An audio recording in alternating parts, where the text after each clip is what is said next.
Hello friends, welcome to GK study. तो देखिए, अगर आपने इस वीडियो को ओपन किया है तो या तो आप एचएस की तैयारी करना चाहते हो या फिर ऑलरेडी जो है वो कर रहे हो। तो आज की वीडियो एचएस एग्ज़ाम 2025 के लिए डेडिकेटेड है। वैसे तो ये रिक्वेस्टेड वीडियो है, और प्लस एक चीज़ मैं और बता दूं कि ये वीडियो सिर्फ सीरियस कैंडिडेट के लिए है। कि अगर आप 2025 में, देखिए फरवरी में नोटिफिकेशन आ जाता है, तो अगर आप उसको टारगेट कर रहे हो कि भाई हमें एचएस का प्री जो है वो क्वालिफाई करना है 2025 में, तो ये वीडियो आप ज़रूर देखिएगा। और आज की वीडियो में हम जो है वो किस तरीके से एचपी जीके को आप टारगेट कर सकते हो, एचपी जीके को प्रिपेयर आप किस तरीके से करते हो, इसके ऊपर बात करेंगे। सबसे इजी वे में, सबसे ऑथेंटिक वे में एक तरीके से मैं बोल सकता हूं। तो देखिए, एक्चुअली क्या होता है कि बहुत सारे बच्चे एचपी जीके की तैयारी करते हैं, ठीक है, क्योंकि एचपी जीके के सबसे ज़्यादा क्वेश्चन पूछे जाते हैं। और उसके बाद क्या होता है कि बहुत सारे बच्चों की वही क्वेश्चन जो है वो गलत हो जाते हैं। तो आज की वीडियो में मैं कुछ 7 पॉइंट्स आपके साथ डिस्कस करूंगा। आई होप वो 7 पॉइंट्स आपको समझ आएंगे अगर आप उनको अप्लाई करते हो। सिर्फ एचपी जीके की बात नहीं है, अगर आप उनको फर्दर किसी और सब्जेक्ट में भी अप्लाई करते हो तो आपको बहुत ज़्यादा बेनिफिट जो है वो उसका मिलेगा। तो शुरू से लेकर, अगर आप सीरियस कैंडिडेट हो, वीडियो को लास्ट तक देखिएगा। और अगर नहीं हो, टाइम पास कर रहे हो, तो फिर आप इस वीडियो को जो है वो स्किप कर सकते हो। आगे बढ़ने से पहले देखिए, अगर आप 2025 की तैयारी कर रहे हो तो एक डिस्क्रिप्शन में मैंने फॉर्म दिया है, गूगल फॉर्म, बिल्कुल फ्री ऑफ कॉस्ट है। उसको ज़रूर फिलअप कीजिएगा। एक्चुअली मैं बता देता हूँ कि उसमें क्या है, ताकि आपका टाइम वेस्ट ना हो। हम जो है वो एचपी जीके की क्लासेस जो है वो लॉन्च करने वाले हैं। अच्छा, एचपी जीके मैं कैसा पढ़ाता हूँ ये मुझे आई थिंक आपको बताने की ज़रूरत नहीं है। और जिनको नहीं पता है वो यूट्यूब पे जाकर जीरो टू हीरो सीरीज देख सकता है।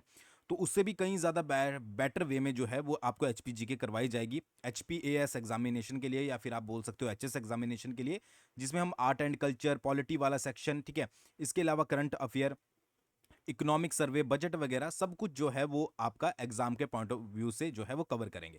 तो आपके कुछ सजेशन जो है वो मुझे चाहिए, जिसके लिए मैंने एक फॉर्म जो है वो डिस्क्रिप्शन में दिया है, कमेंट सेक्शन में भी आपको मिल जाएगा। तो एक बार ज़रूर उसको चेकआउट कीजिएगा, और अगर आपको सही लगता है तो आप फिलअप करके जो है वो उसको भेज सकते हो, ठीक है। तो देखिए, आज जो है वो एचपी जीके की स्ट्रेटेजी के ऊपर बात करेंगे। और वैसे ये रिक्वेस्टेड वीडियो थी, बहुत सारे स्टूडेंट इस वीडियो की डिमांड कर रहे थे, तो आज की वीडियो में हम जो है वो वही डिस्कस करेंगे और 7 पॉइंट्स में डिस्कस करेंगे। देखिए, आगे बढ़ने से पहले सभी को सबसे पहले जो चीज़ें पता होनी चाहिए, सबसे पहला पॉइंट आपको क्या पता होना चाहिए?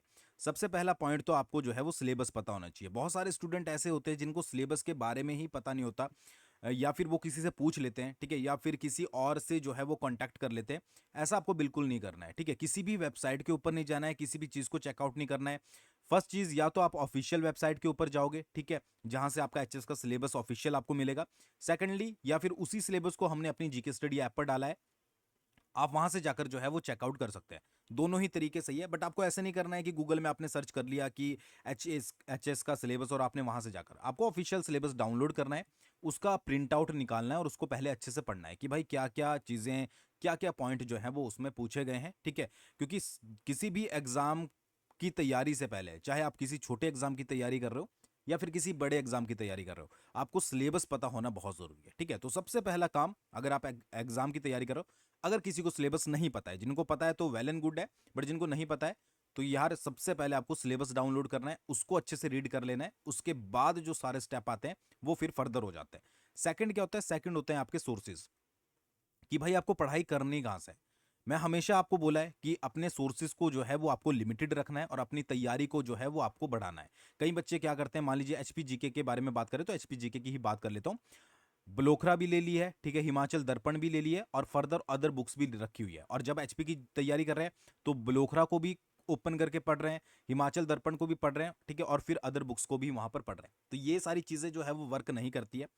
आपको एक सोर्स रखना है, कोई भी रखिए, ठीक है। आप ब्लोखरा से पढ़ रहे हैं, आप ब्लोखरा से पढ़िए, आप एचपी जीके हिमाचल दर्पण से पढ़ रहे हैं, आप वहां से पढ़िए, बट पहले एक बुक को कंप्लीट कर दीजिए, ठीक है। हाँ, ये हो सकता है कि आपने ब्लोखरा को जो है वो कंप्लीट कर दिया और उसके बाद जो है वो आपको क्विक रिवीजन करनी है, तो आपने हिमाचल दर्पण के ऊपर स्विच कर लिया, ठीक है। बट आपको पहले जो रीड करनी है वो सिंपल सी एक बुक रीड करनी है, ठीक है। इंफॉर्मेशन जितनी भी दी गई हो उतनी आपको पढ़नी है, ठीक है। ठीक है, वो आगे मैं नोट्स वाले सेक्शन में आपको बताऊंगा कि किस तरीके से आप जो है वो नोट्स मेकिंग अच्छे से कर सकते हो, ठीक है। बट फिलहाल के लिए मेरा आपको कहने का मतलब क्या है कि अपने सोर्सेज को आपको लिमिटेड रखना है। जब आप स्टार्टिंग में एचपी जीके की तैयारी कर रहे हो तो एक बुक को जो है वो अपना यहां पर पिक कीजिए, एक बुक, बाकी सारी बुक्स को बंद करके साइड में रख दीजिए। एक बुक के थ्रू चलिए, पहले उसको अच्छे से रीड कीजिए, उसकी अच्छे से रिवीजन कीजिए। फिर अगर आपको लगता है कि मेरे पास जो है वो टाइम सफिशिएंट है कि मैंने ये बुक पूरी कर दी है, उसके बाद आप दूसरी बुक्स के ऊपर स्विच कर सकते हो। वैसे मुझे नहीं लगता कि आपको दूसरी बुक के ऊपर स्विच करने के लिए जो है वो जरूरत पड़ेगी, क्योंकि एक्चुअली होता क्या है कि 100% इंफॉर्मेशन तो आपको किसी बुक में नहीं मिलेगी कि हर क्वेश्चन आपको बुक से मिल जाएगा, ठीक है। बट जितना मिलेगा उतना आपको हर एक बुक में सेम मिलेगा। तो इसलिए मैं बोलता हूं कि हमेशा अपने सोर्सेज को जो है वो लिमिटेड रखिए, और उसके बाद क्या है कि फर्दर अपनी जो मेहनत को है वो बढ़ाइए। बार बार मैंने वीडियोस में बोला है कि 4 बुक को पढ़ने से बढ़िया है कि एक बुक को आप 4 बार पढ़ लो, तो वो आपके लिए ज्यादा बेनिफिशियल रहेगा, वो आपके रिजल्ट में ज्यादा हेल्प करेगा। तो ये तो बात होगी बिल्कुल स्टार्टिंग की, कि सबसे पहले सिलेबस पता होना चाहिए। और दूसरी चीज क्या है कि आपको सोर्सेज अपने डिसाइड करने हैं कि आपको सोर्सेज कौन से रखने हैं, ठीक है। यही एचपीजीके की बात है, और यही फर्दर बुक्स की बात है। आप इंडियन पॉलिटी पढ़ रहे हो, आप हिस्ट्री पढ़ रहे हो, आप ज्योग्राफी पढ़ रहे हो, आप इकोनॉमी पढ़ रहे हो, ठीक है, कोई भी पढ़ रहे हो, आपको एक बुक डिसाइड करनी है कि हाँ मैं इसी से पढ़ूंगा। फिर ऐसा नहीं है कि आपके दोस्त ने ये बोल दिया कि भाई ये वाली अच्छी नहीं है, मैं तो उससे पढ़ रहा हूँ, तो आपने फिर महीने बाद उसके ऊपर स्विच कर लिया। ऐसा बिल्कुल नहीं चलेगा, ठीक है। ये सीरियस जो कैंडिडेट्स होती हैं उनकी पहचान नहीं होती है। तो आपको पहले अपने सोर्सेज को, जो बुक आपको अच्छी लगती है, जो बुक आपको समझ आती है, उसको डिसाइड कर लेना है, और उसकी एक लिस्ट बनाकर अपने पास रख लेनी है, यानी कि उन बुक्स को अपने पास जो है वो रख लेना है, ठीक है। 4-5 सिलेबस है, तो मतलब 4-5 आपके पास सब्जेक्ट है, तो 5 से ज्यादा बुक्स आपके पास नहीं होनी चाहिए। तो ये सबसे पहले काम कर लीजिएगा, ठीक है। उसके बाद आता है आपका पहला स्टेप। पहला स्टेप आपको क्या करना है, देखिए ये जो सारे पॉइंट्स हैं ये मेरे अपने हैं, ठीक है, और आपको मैक्सिमम स्टूडेंट्स के भी यही पॉइंट्स देखने को मिलेंगे। बट कुछ चेंजेस होते हैं कि आपको कोई चीजें पता नहीं होती है कि किस तरीके से करनी है, किस तरीके से उसको अप्लाई करना है, जिसको हम आज की वीडियो में बात करेंगे। अच्छा, इस वीडियो को देखने के लिए पहले पेशेंस बनाकर रख लीजिएगा। दूसरी चीज, वीडियो कैसी लगी ये कमेंट करके जरूर बताइएगा। तो सबसे पहला पॉइंट आएगा आपका प्रीवियस ईयर क्वेश्चन की एनालिसिस, ठीक है जी। ये आपने हर एक टॉपर से सुना होगा, या फिर आपने किसी भी स्टूडेंट से सुना होगा कि जो प्रीवियस ईयर क्वेश्चंस होते हैं वो बहुत ज्यादा इंपॉर्टेंट रोल प्ले करते हैं, ठीक है। वो कैसे करते हैं वो मैं आपको आज की वीडियो में बताऊंगा, ठीक है। देखिए क्या होता है कि प्रीवियस ईयर क्वेश्चन पेपर के बारे में सभी ने सुना होगा कि इसको रीड करना बहुत जरूरी है, इसको एनालाइज करना बहुत जरूरी है। बट कैसे एनालाइज करना है ये आपको बहुत ज्यादा बार जो है वो नहीं बताया जाता। मैक्सिमम स्टूडेंट क्या करते हैं कि भाई प्रीवियस ईयर पेपर उठा लिया, उसमें जो जो क्वेश्चंस पूछे गए थे उनको देख लिया, ठीक है, याद कर लिया, रट्टा मार लिया और हो गया काम, ठीक है। ये जो अप्रोच है आपकी बहुत ज्यादा गलत अप्रोच है। देखिए आपको करना क्या है कि जितने भी एचएस के प्रीवियस ईयर क्वेश्चन पेपर हैं, ठीक है, उन सभी को लेना है, ठीक है। आप चाहे ऑनलाइन मीडियम से पढ़ते हो या फिर आप ऑफलाइन मीडियम से पढ़ते हो, वो सब कुछ आपके ऊपर डिपेंड करता है, ठीक है। तो अगर आप ऑफलाइन से पढ़ते हो, जैसे मान लीजिए आपने प्रिंट करवा लिए, और उन सभी को एनालाइज करना है कि कौन से सेक्शन से जो है वो किस तरीके के क्वेश्चन आ रहे हैं। मतलब अगर आप 5 साल के पेपर्स देख रहे हो, तो 5 साल में आपने ये देखना है कि ज्योग्राफी के ऊपर कितना फोकस किया जा रहा है, ठीक है, हिस्ट्री के ऊपर कितना फोकस किया जा रहा है, पॉलिटी के ऊपर कितना फोकस किया जा रहा है, ठीक है, आर्ट एंड कल्चर के ऊपर कितना फोकस किया जा रहा है। तो ये सारी चीजें पहले आपको एनालाइज करनी है, ठीक है। आपको पढ़ना नहीं है कि आपको क्वेश्चन पढ़ने शुरू कर देने हैं या फिर आपने क्वेश्चन याद करना शुरू कर देना है। आपको पहले एरिया देखना है कि एरिया कौन कौन सा जो है वो पूछा जा रहा है, और किस एरिया पर ज्यादा फोकस है, किस एरिया पर कम फोकस है। ये सबसे पहले आपको एनालाइज करना है, ठीक है। तो ये 5 साल के क्वेश्चन पेपर के साथ आप कर सकते हो, ज्यादा आपको पीछे जाने की जरूरत नहीं है, ठीक है, क्योंकि ट्रेंड जो है वो धीरे धीरे चेंज हो रहा है।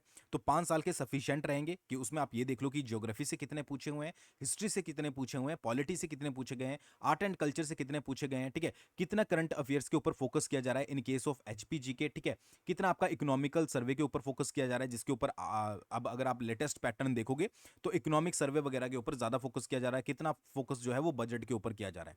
तो ये कंप्लीट आपको एक डेटा पता होना चाहिए कि हाँ भाई इसके ऊपर ज्यादा फोकस किया जाता है, 5 सालों में इसमें से ज्यादा क्वेश्चन पूछे गए, ठीक है। ये एनालिसिस होती है, ठीक है। इसके अलावा अगर आप और डीप एनालिसिस करना चाहते हो, तो अगर ज्योग्राफी है तो ज्योग्राफी में किस किस सब कौन से सब सेक्शन से, मान लीजिए आपको पिक्स है, पिक्स से क्या हर बारी क्वेश्चन पूछा गया है, ठीक है, क्या पासिस से हर बारी क्वेश्चन पूछा गया है, अगर हिस्ट्री है तो हिस्ट्री से किस तरीके के क्वेश्चन पूछे जा रहे हैं। तो ये सब आता है एनालिटिकल में, ठीक है, कि आपको ये पता होना चाहिए कि जब आप प्रीवियस ईयर पेपर देख रहे हो तो कौन कौन से एरिया से कौन कौन से क्वेश्चन बने हुए हैं, ठीक है। ये सबसे पहले आपका काम होना चाहिए अगर आप एचएस की तैयारी कर रहे हो, ठीक है, क्योंकि अभी आपके पास टाइम है, तो आप ये अच्छे से कर सकते हो, और इससे बहुत सारी बेनिफिट आपको मिलते हैं। आपको ये समझ आता है कि हाँ इस लेवल के क्वेश्चन पूछे जाते हैं, इस लेवल की हमको तैयारी करनी है। तो ये सबसे पहला काम हुआ। दूसरा क्या हुआ प्रीवियस ईयर क्वेश्चन पेपर के एनालिसिस में, 2024 के, ठीक है, ये आपको कोई नहीं बताएगा, ये मैं आपको पर्सनल तौर पे बता रहा हूं कि 2024 में, क्योंकि 2025 में आपका एग्जाम होना है, तो मैं 2024 की बात करूंगा। तो 2024 में एचपीपीएससी के द्वारा जितने भी एग्जाम लिए गए हैं, ठीक है, एक एचएस की बात नहीं कर रहा हूं, ठीक है, बहुत सारे एग्जाम लिए गए होंगे, 20 से 25 एग्जाम एचपीपीएससी के द्वारा लिए गए होंगे, चाहे वो किसी के भी हो, ठीक है, पीजीटी के हो, कोई और एग्जाम हुआ हो, सभी एग्जाम्स की एचपीजीके को आपको एनालाइज करना है, ठीक है। एचपीजीके के बारे में मैं इसलिए बात कर रहा हूं क्योंकि आज की वीडियो जो है वो एचपीजीके के लिए डेडिकेटेड है, ठीक है। तो जितने भी 2024 में एग्जाम हुए उनमें एचपीजीके के जितने भी क्वेश्चंस पूछे गए हैं उन सबको आपको देखना है, ठीक है, कि क्या लेवल पूछा जा रहा है, ठीक है, क्या जो है वो तरीका, मोड ऑफ क्वेश्चन क्या रहे, स्टेटमेंट वाइज क्वेश्चन चले हुए हैं, ठीक है, या फिर आपके जो है वो आपके किसी दूसरे टाइप के क्वेश्चन चले हुए हैं, ये आपको देखना है। क्योंकि अगर आप देखोगे कि आजकल जो है वो क्रोनोलॉजिकल ऑर्डर जो है वो आपसे ज्यादा पूछा जा रहा है, और आप 2024 के पेपर अगर एनालाइज करोगे, अभी हाल ही में ही एलाइड का एग्जाम हुआ है, आप सभी को पता ही होगा, अलाइड एग्जाम में भी क्रोनोलॉजिकल ऑर्डर पूछा गया था, और 2024 के जितने भी एचपीपीएससी के पेपर लिए गए हैं उनमें कहीं ना कहीं आपको ये क्रोनोलॉजिकल ऑर्डर वाला क्वेश्चंस जो है वो देखने को मिल जाएगा। तो एक तरीके से ये पता लगता है अगर आप प्रीवियस ईयर क्वेश्चंस को एनालाइज करते हो कि भाई इस तरीके से मोड ऑफ क्वेश्चन जो है वो ये बन रहा है, तो हम उस तरीके से जो है वो पढ़कर चलते हैं, ठीक है, इस तरीके से करंट अफेयर पूछे जा रहे हैं, इस तरीके से पढ़कर चलते हैं। अगर आप ज्योग्राफी पढ़ रहे हो, ज्योग्राफी से कैसे क्वेश्चन बन रहे हैं, अगर आप हिस्ट्री पढ़ रहे हो, हिस्ट्री से कैसे क्वेश्चन बन रहे हैं, और उसी तरीके से आपका पॉलिटी और हिस्ट्री कि भाई किस किस तरीके से क्वेश्चन बनाए जा रहे हैं। सबसे इंपॉर्टेंट होता है कि किस किस तरीके से क्वेश्चन बनाए जा रहे हैं, क्या क्या तरीका वो अपना रहे हैं कि भाई इस तरीके से क्वेश्चन बनने चाहिए, और फिर फर्दर आपको जो है वो आगे उस चीज को अपनी स्टडीज में जो है वो अप्लाई करना है। तो इसके लिए जो है वो प्रीवियस ईयर क्वेश्चन जो है वो पढ़े जाते हैं। तीसरा इंपॉर्टेंट पॉइंट क्या है, देखिए अगर आप, मैं आपको ज्यादा नहीं बोलूंगा, 5 साल के बोलूंगा, ठीक है, इस बात को ध्यान से सुन लीजिएगा, 5 साल के, ठीक है, अगर आप एचपीपीएससी के द्वारा लिए गए जितने भी एग्जाम्स के अगर एचपीजीके के क्वेश्चन कर लेते हो, ठीक है, कि 5 साल में Himachal Pradesh public service commission के द्वारा जितने भी कॉम्पिटेटिव एग्जाम लिए गए हैं, सिर्फ एचएस की बात नहीं करूंगा, और उसमें जितनी भी एचपीजीके पूछी गई है अगर आप उसको कर लेते हो, तो 50% एचपीजीके के क्वेश्चन आपके ऑलरेडी तैयार हो जाएंगे। ये कभी करके देखना, आपको अपने आप पता लग जाएगा। क्योंकि जितने भी एग्जाम होते हैं सभी में ज्योग्राफी भी आती है, आपकी हिस्ट्री भी आती है, ठीक है, आपकी पॉलिटी भी आती है, आपकी जो है वो आर्ट एंड कल्चर भी आती है, आपके करंट अफेयर्स भी पूछे जाते हैं। तो अगर आप सबके 5 साल की एचपीजी के पढ़ लोगे तो यार आप खुद देखोगे कि 50% से ज्यादा क्वेश्चन तो आपके ऑलरेडी तैयार हो चुके हैं, इससे ज्यादा भी हो सकते हैं बट मैं 50% मानकर चल रहा हूं। 50% आपके क्वेश्चन आराम से तैयार हो जाएंगे, सिर्फ आपको पढ़ने की जरूरत है। तो आई थिंक आपको ये समझ आ गया होगा कि प्रीवियस ईयर क्वेश्चंस क्यों जरूरी होते हैं। सबसे पहले तो आपको ये पता लगता है कि भाई ट्रेंड क्या चल रहा है, कैसे पूछे जा रहे हैं, ठीक है, वो कैसे पता लगेगा आपको, वो 2024 के पॉइंट ऑफ व्यू से पता लगेगा, 2024 में जितने भी एग्जाम हुए हैं, ठीक है। जैसे फॉर एग्जाम्पल बहुत सारे चीजें आपने अभी देखी होंगी जो रिसेंटली अलग से जो है वो चीजें पूछी गई हैं, ठीक है, तो वो ट्रेंड होता है एक बहुत तरीके से 2024 में आपको ज्यादातर पेपर्स में वही देखने को मिलेगा। दूसरा क्या है कि भाई आपको एचएस में ये देखना है कि भाई कौन से सेक्शन से ज्यादा एचएस में किस तरीके से क्वेश्चन पूछे जा रहे हैं। और तीसरा क्या है कि 5 साल के अगर आप हर एक जो आपके पेपर हैं, ठीक है, अब ये पेपर्स कहां से मिलेंगे वो भी मैं आपको बता दूंगा, ठीक है। अब ये जब आपको 2 साल के मतलब 5 साल के आप सारे पेपर्स देख लोगे, ठीक है, तो आपको क्या करना है, आपको उनके सारे एचपीजीके के क्वेश्चन नोट डाउन कर लेने हैं या फिर पढ़ लेने हैं, ठीक है। तो फिर क्या होगा कि वो वहां से आपका 50% ऑलरेडी कवर हो जाएगा, ठीक है।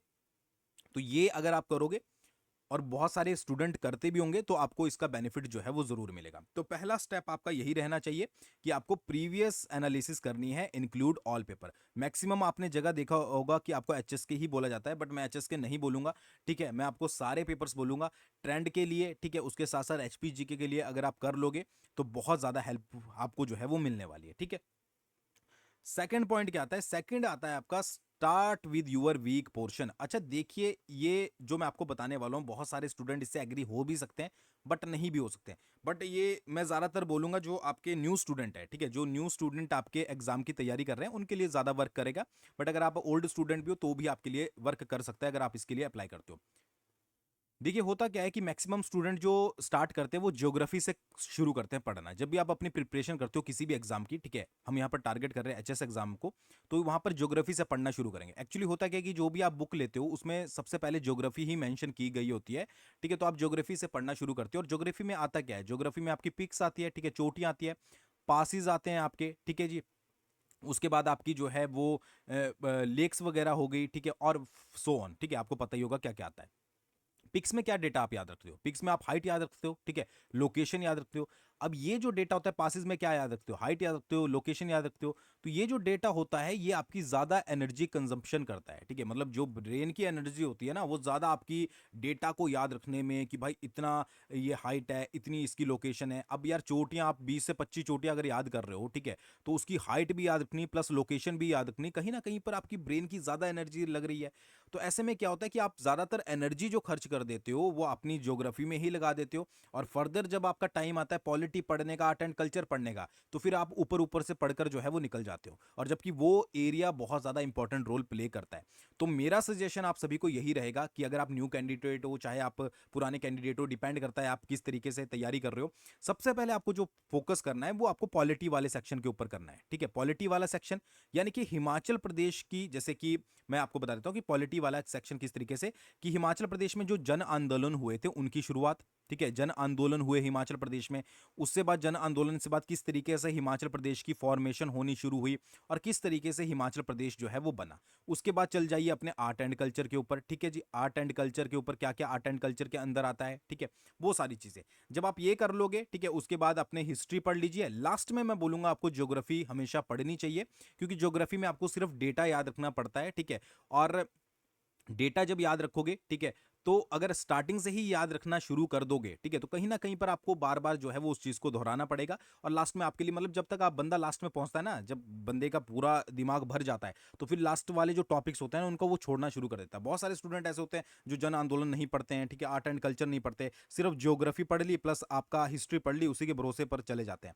ऐसा आपको नहीं करना चाहिए। तो ये टोटली मेरी आपको सजेशन है एक तरीके से।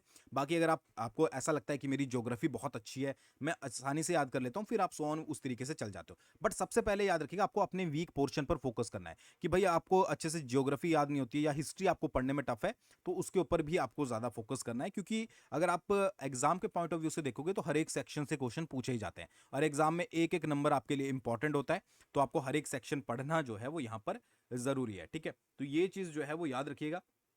और जब ऐसा भी होता है, एक चीज और भी होती है, मान लीजिए आपकी पॉलिटी तैयार हो गई, आपका आर्ट एंड कल्चर तैयार हो गया, ठीक है, तो जब दो चार चीजें तैयार हो जाती है ना, तो अपना कॉन्फिडेंस ऑलरेडी बूस्ट हो जाता है बंदे का, कि भाई मेरे बाकी सेक्शन कवर है, अब मेरी क्या बची हुई है, मेरी ज्योग्राफी या फिर मेरी हिस्ट्री बची हुई है, तो अब बस दो सेक्शन में आराम से कवर करूंगा। तो ये चीजें होती है, तो इस तरीके से अगर फॉलो अप करोगे, बाकी ये जन पॉलिटी वगैरह आर्ट एंड कल्चर वगैरह अगर हम HPGK का कोर्स लॉन्च करते हैं, ठीक है, तो उसके लिए गूगल फॉर्म भरिएगा, तो जरूर उसमें तो आपको सब कुछ कवर करवाया जाएगा, उसकी फिर आपको टेंशन लेने की किसी भी चीज की जरूरत नहीं है, आपको सिर्फ पढ़ने की जरूरत है, ठीक है। बाकी कैसे लाना है मटेरियल, क्या लाना है और कितना डीप लाना है, वो सारा मुझ पे डिपेंड करता है, ठीक है। तो सेकंड पॉइंट ये आपका रहेगा। थर्ड पॉइंट क्या होता है? थर्ड पॉइंट है आपका cover each and every section. ये देखिए अब बच्चे क्या करते हैं, बच्चों का मेन फोकस किस पे रहता है? बच्चों का मेन फोकस रहता है कि भाई ट्रेंड हाई हो रहा है, तो हमने सिर्फ जो है वो हार्ड लेवल के क्वेश्चन पढ़ने हैं, जो बिल्कुल बेसिक बेसिक चीजें हैं उनको हम जो है वो यहाँ पर स्किप कर देते हैं। बट अगर आपने एग्जाम देखा होगा, HS का एग्जाम ही अगर मान लीजिए, ठीक है, पटसरी रिवर के बारे में जो है वो उसमें पूछा गया था। अब बिल्कुल बेसिक सा चीज है कि पटसरी रिवर किसकी सहायक है, ठीक है, या फिर कहाँ से निकलती है, ठीक है। एक आपका ग्लेशियर के बारे में पूछा गया था, जैसे बड़ा शिगड़ी ग्लेशियर है, कि हिमाचल प्रदेश का सबसे बड़ा ग्लेशियर है, और किसने जो है वो उसका सर्वे किया था। तो बिल्कुल बेसिक बेसिक से क्वेश्चन है, ठीक है। तो यही मैं आपको कहना चाहता हूं कि आपको क्या है कि बेसिक से शुरुआत करनी है, ठीक है, और फिर जो है वो आपको हाई लेवल पर जाना है। ऐसा नहीं है कि भाई हाई लेवल ये तो बेसिक है, ये नहीं पूछा जाएगा। जो 2024 में एग्जाम हुए हैं, स्पेशली आपका HS का और एलाइड का, उन्होंने एक चीज जो है वो स्टूडेंट्स को बता दी है कि जरूरी नहीं है कि आपसे हार्ड लेवल के क्वेश्चन ही पूछे जाएंगे या फिर आपसे बिल्कुल डीप ही क्वेश्चन पूछा जाएगा। कई बार आपसे ऐसे क्वेश्चन पूछ लिए जाते हैं जो आपको पता था कि भाई ये मेरी नजरों के सामने था, फिर भी मैंने इसको रिवाइज नहीं किया था। बंदे रिवाइज करके जाते नहीं है, ठीक है, और वहां पर फिर जो है वो कंफ्यूजन हो जाती है कि भाई क्या आना था इसका आंसर। क्योंकि अगर रिवर्स की ही बात करें तो रिवर्स में आपको सबका याद रखना पड़ता है कि कौन सी रिवर जो है वो कहां से निकलती है, ठीक है। तो इसलिए मैं बोल रहा हूं, ठीक है, बिल्कुल बेसिक से शुरू करें। किसी भी चीज को आपको छोड़ना नहीं है कि भाई ये मैं चैप्टर छोड़ देता हूं या ये मैं चैप्टर छोड़ देती हूं, ये तो बिल्कुल बेसिक है, ये पूछा नहीं जाएगा। ये आप डिसाइड नहीं करोगे कि क्या पूछा जाएगा क्या नहीं पूछा जाएगा। आपको अपना 100% देना है, आपको 100% जो है वो पता होना जरूरी है, ठीक है, कि अगर रिवर्स से क्वेश्चन आएगा तो भाई मुझे सारी रिवर्स के बारे में पता है, मुझे उनकी ट्रिब्यूटरीज के बारे में पता है, ठीक है। अगर मेरा पॉलिटी से क्वेश्चन आ रहा है, ठीक है, तो मुझे सारे जन आंदोलन पता है, ठीक है, मुझे HP की फॉर्मेशन पता है, जितने भी प्रजामंडल जो है वो आपके यहाँ पर बनाए गए लिए थे, सब कुछ मुझे पता है। मुझे धामी गोली कांड के बारे में भी पता है, ठीक है, और मुझे गदर पार्टी के बारे में, मुझे मंडी षड्यंत्र के बारे में, मुझे सब कुछ के बारे में पता है। तो जितने मैंने आपको बोले हैं, ठीक है, इतने भी आपको पता है तो बहुत बड़ी बात है। तो ये सारी चीजें जो हैं वो आपको पता होनी जरूरी है। एक भी चैप्टर मैं बोल रहा हूं, एक भी चैप्टर आपका जो है वो स्किप नहीं होना चाहिए जो बुक्स में मेंशन किया हुआ है। बाकी यार देखिए, 30 क्वेश्चन आ रहे हैं, 30 में से एक दो क्वेश्चन ऐसे होंगे ही होंगे जो आपको थोड़ा बहुत पता नहीं होगा, ठीक है, बट आपका टारगेट क्या रहना चाहिए? आपका टारगेट ये रहना चाहिए कि मुझे ज्यादा से ज्यादा क्वेश्चन जो है वो पता होना चाहिए। तो ये कोशिश कीजिएगा कि आपको बेसिक से शुरुआत करनी है, ठीक है। तो पहला पॉइंट, प्रीवियस ईयर क्वेश्चन की एनालिसिस। दूसरा क्या है कि आपको वीक पोर्शन से शुरू करना है, ठीक है। ऐसा नहीं है कि भाई मेरे को हिस्ट्री जो है वो अच्छी नहीं लगती तो मैं हिस्ट्री नहीं पढ़ूंगा, ये मैंने बहुत सारे स्टूडेंट के साथ सुना हुआ है, ठीक है। तो नहीं पढ़ोगे तो फिर यार कहीं ना कहीं पर जो है वो आपको पीछे थोड़ा रहना पड़ेगा। और बाकी आपको पता ही होगा कि आजकल और हिस्ट्री के क्वेश्चन किस तरीके से पूछे जा रहे हैं वो आपको पता लगेगा 2024 के ट्रेंड से, जो एचपीपीएससी के द्वारा पेपर लिए जा रहे हैं, उन सभी के बारे में मैं ऑलरेडी बात कर चुका हूं। नेक्स्ट पॉइंट क्या है? इकोनॉमिक सर्वे और बजट। देखिए आज कल के जो एग्जाम हो रहे हैं, ठीक है, स्पेशली अगर बात करें एचपीपीएस की, जो भी एचएस के एग्जाम लिए जाते हैं, अगर हमने एलाइड की भी देखा होगा तो उसमें इकोनॉमिक सर्वे और प्लस बजट बहुत इंपॉर्टेंट रोल प्ले करता है। बहुत सारे क्वेश्चन जो है वो यहीं से बन जाते हैं। तो इकोनॉमिक सर्वे को डिटेल में पढ़ना भी बहुत ज्यादा जरूरी है, ठीक है, और बजट को पढ़ना भी बहुत ज्यादा जरूरी है। तो देखिए अगर तो या आप जो लेटेस्ट इकोनॉमिक सर्वे आता है, ठीक है, उसको ही पढ़ना हमेशा, क्योंकि उसमें क्या होता है कि उसमें प्रीवियस ईयर का भी डेटा दिया होता है, ठीक है। मान लीजिए 2023-24 का इकोनॉमिक सर्वे चल रहा है, ठीक है, तो उसमें 2022-23 का भी जो है वो डेटा मेंशन किया होता है, क्योंकि उसमें बोला होता है कि प्रीवियस ईयर में इतनी ग्रोथ हुई, इस ईयर में इतनी टारगेटेड है और फर्दर में इतनी होगी, ठीक है। तो ये आपको हमेशा लेटेस्ट पढ़ना है। आई थिंक फरवरी महीने के आसपास जो है वो आ जाता है, ठीक है। तो इसको जो है वो आप जैसे ही आता है, ठीक है, 401 पेजेस इसमें होते हैं, हर एक सेक्शन को आपको अच्छे से पढ़ना है, अच्छे से जाना है। और एक एक चैप्टर होता है जिसमें इसमें जैसे हॉर्टिकल्चर अलग से होता है, इंडस्ट्रीज अलग से होता है, ठीक है।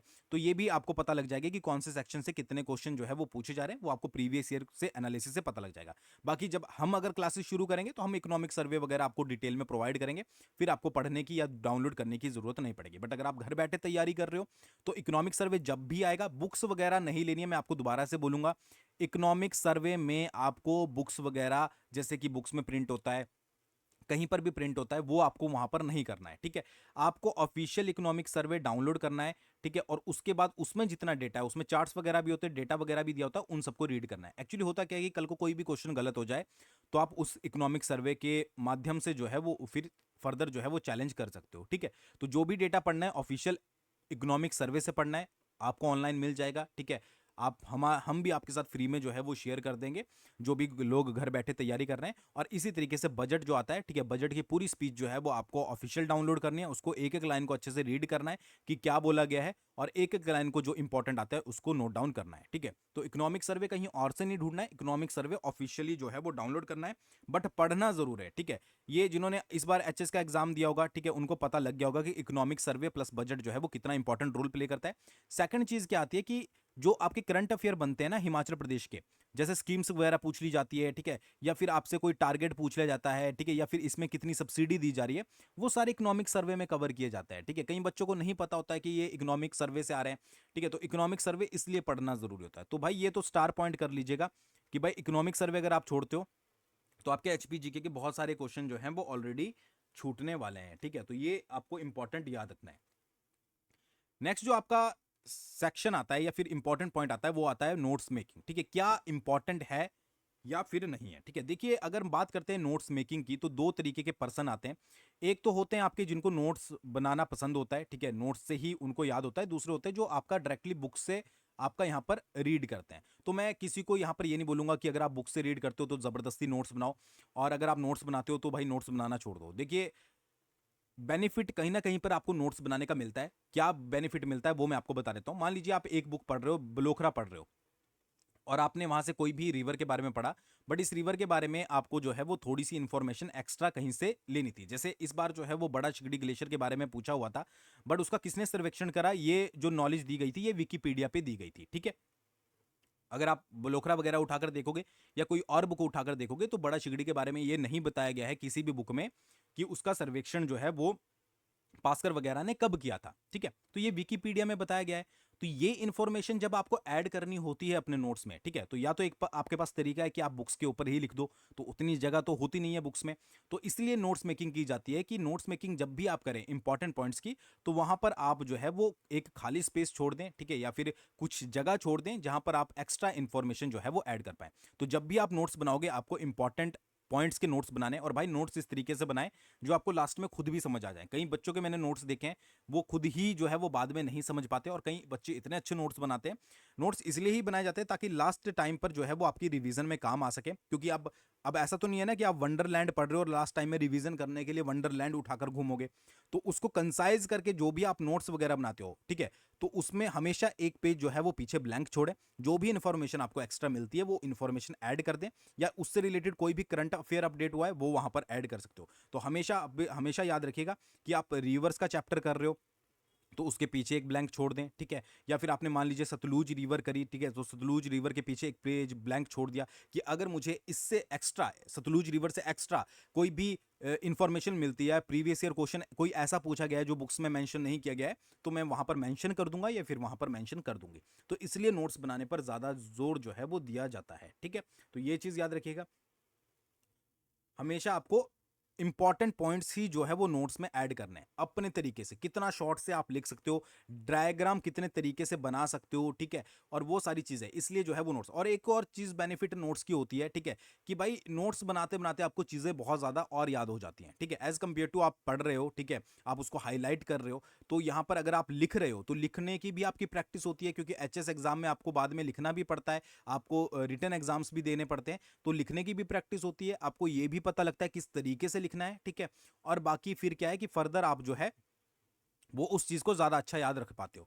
तो मैं हमेशा सजेस्ट करूंगा कि आप नोट्स जरूर बनाएं, बट अगर आप नहीं बनाते हो, आपको ऐसा ही चलता है, ठीक है, क्योंकि ऐसा नहीं है कि अगर आप नोट्स नहीं बनाओगे तो आप एग्जाम क्रैक नहीं कर पाओगे, ऐसा नहीं होता है। बट अगर आप नोट्स नहीं बनाते हो तो आप बुक्स में जो है वो हाईलाइट करें इंपॉर्टेंट पॉइंट्स को, और वहीं पर कोशिश करें कि जो आपकी इंपॉर्टेंट इंफॉर्मेशन है वो वहां पर आप जो है वो ऐड कर लें, ठीक है। तो ये आप चीजें जो है वो वहां पर कर सकते हो।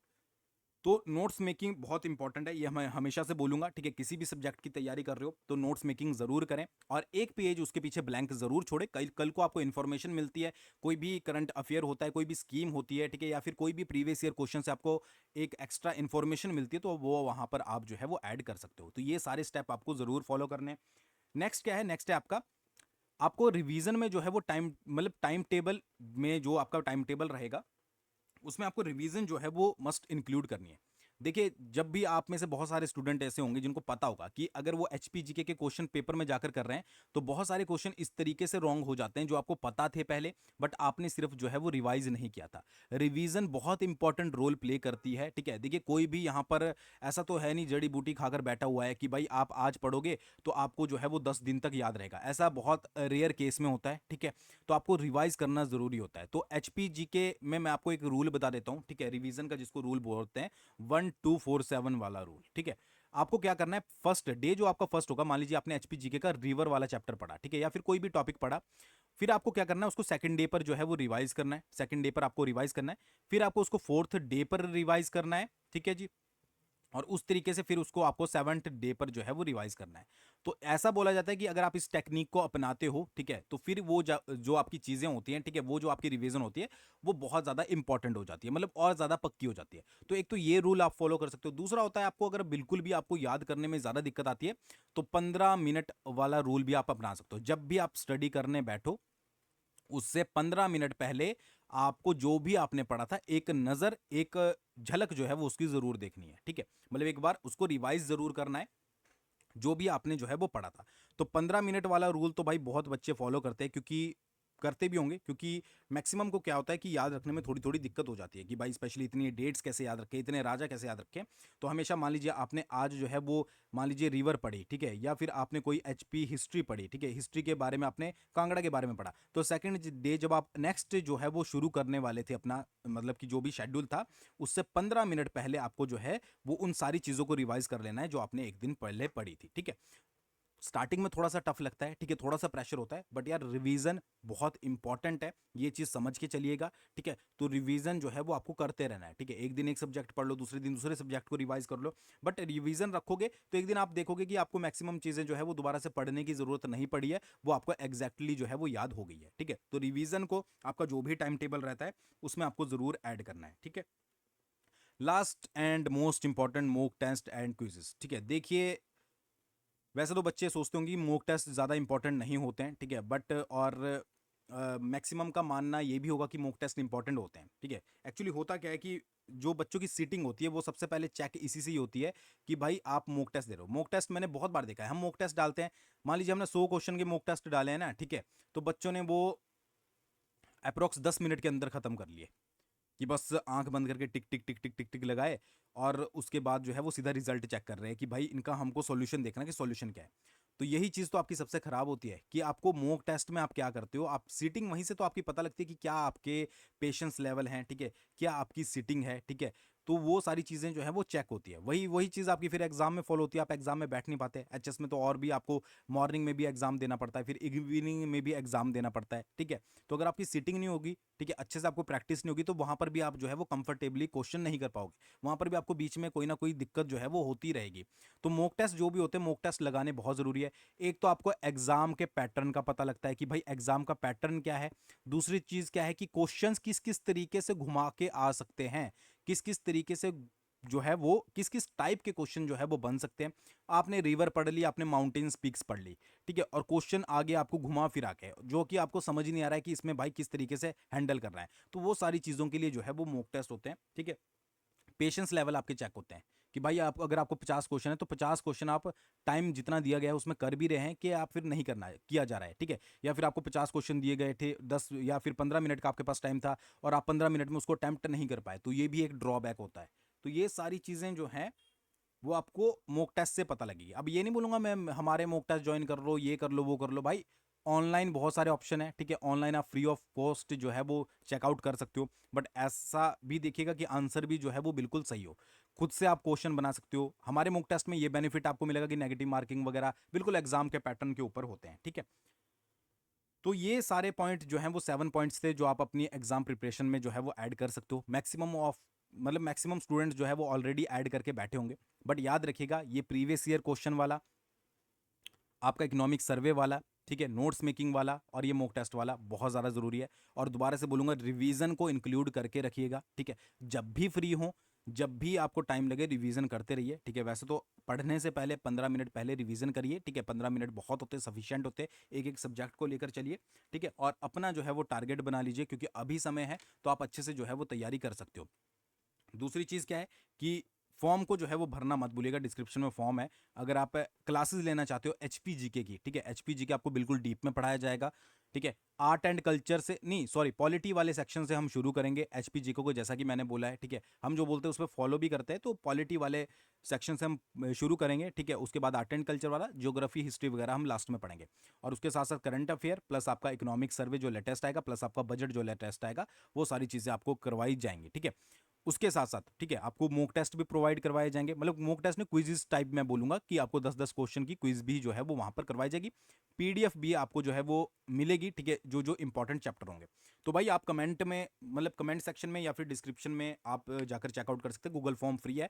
और वीडियो कैसी लगी आप ज़रूर कमेंट कीजिएगा, ताकि हमें भी थोड़ा मोटिवेशन मिले। तो आज की वीडियो को मैं यहीं पर खत्म करता हूँ। आई होप आपको वीडियो पसंद आएगी। थैंक्स फॉर वॉचिंग, बहुत जल्दी मिलते हैं नेक्स्ट वीडियो के साथ।